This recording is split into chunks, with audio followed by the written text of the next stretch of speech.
শুভ সকাল। সকালে ঘুম থেকে উঠে পড়েছি, উঠে ফ্রেশ হয়ে নিয়েছি। আজকে শনিবার, শনিবারের সকাল থেকেই ভিডিওটা আরম্ভ করলাম।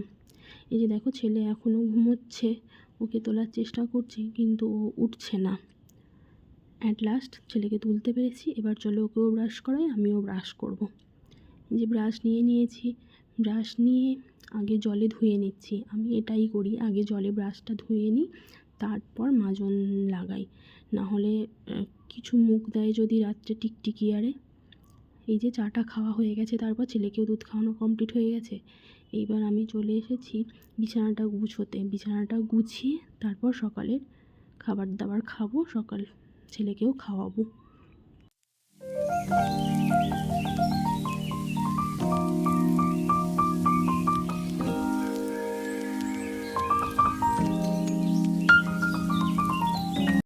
এই যে এবার রান্নাঘরে চলে এসেছি রান্না করতে। সকালে খাওয়া দাওয়া সব কমপ্লিট হয়ে গেছে, ছেলেকেও খাওয়ানো হয়ে গেছে। আজকে একটু ডিমের ঝোল করব। ডিমের ঝোল খুবই আমার প্রিয়, আমার খুব ভালো লাগে ডিমের ঝোলটা খেতে। এই যে ডিমগুলো না সেদ্ধ করতে বসিয়ে দিয়েছি। আর ডিম সেদ্ধ করার সময় না আমি একটু লবণ দিই, কারণ লবণটা দিলে নয় তাড়াতাড়ি সেদ্ধ হয়ে যায়, খুব ভালো সেদ্ধ হয়, ছাড়ানোটা খুব ভালো যায়। তো চলো রান্নাটা করে নিই। এই যে রান্না করে চলে এসেছি, এত গরম, ঘেমে গেছি, অবস্থা পুরো খারাপ। চলো স্নানটা সেরে নিই। এই যে আমারও স্নান করা হয়ে গেছে, আর ছেলেকেও স্নান করিয়ে দিয়েছি। ও একটু ড্রয়িং খাতাটা নিয়ে বসেছে, একটু দেখাচ্ছি, ওকে দেখিয়ে দিই, তারপর আসছি। তো একবারে ওকে খাওয়াতে চলে এসেছি। আগে ওকে খাওয়াবো, তারপর আমি খাবো। আজকে করেছি বরবটি, আলু, মূলো, বড়ি, বেগুন দিয়ে একটা তরকারি, আর পটল দিয়ে আলু দিয়ে ডিম দিয়ে ঝোল। এই যে ছেলের খাবারটা নিয়ে নিয়েছি, আর এই যে পেঁয়াজও নিয়ে নিয়েছি। ও মানে সব সময় যতবার খাবে ততবার ওর পেঁয়াজটা চাই, পেঁয়াজটা খেতে ও খুবই ভালোবাসে।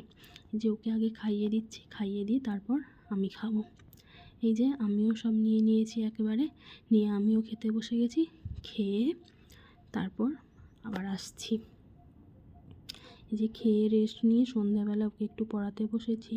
সন্ধ্যা হয়ে গেছে, পড়িয়ে নিই। একদমই পড়তে চায় না, তবু জোর করে করে পড়ানো, জোর করে করে। আর ছাদে খুব সুন্দর হাওয়া দিচ্ছিল, এবার চারদিকটা না চমকাচ্ছিল কেমন। ওই জন্য আবার তাড়াতাড়ি করে সব গুছিয়ে নিয়ে আবার নিচে চলে এসেছি। আর দেখো ঝড় বৃষ্টি হচ্ছিল, তারপর খুবই ঝড় বৃষ্টি হচ্ছিল। আর তারপর ঝড় বৃষ্টি থামতে ছাদে যেয়ে দেখি এই পাখিটা বসে আছে। ওকে তুলিয়ে নিয়ে আসার চেষ্টা করছিলাম, কিন্তু ও আসতে চাইছিল না, ভয় পাচ্ছিল, তারপর আমাকে কামড়াতে যাচ্ছিল। ওকে তো ভিডিওটা ভালো লাগলে একটা লাইক কমেন্ট করে দেবেন, ধন্যবাদ।